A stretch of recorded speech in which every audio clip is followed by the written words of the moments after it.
Советниците на општина Штип на денешната седница на Советот дадоа согласност за изградба на регионалната депонија. На седницата говореше и штипскиот градоначалник Благој Бочварски, кој истакна дека изградбата на регионалната депонија е значаен проект за регионот.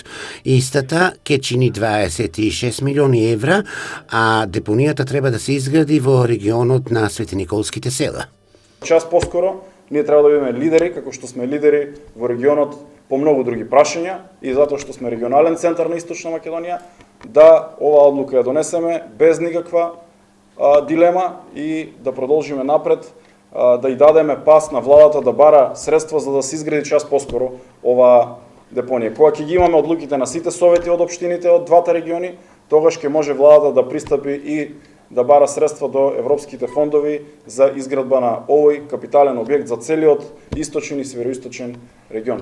На денешната седница на Советот на општина Штип исто така беа усвоени апликациите за општина Штип во врска со меѓународните проекти за соработка, а се однесуваат за набавка на противпожарно возило за гасење на шумски пожари и реконструкција на детската градинка Пчелка.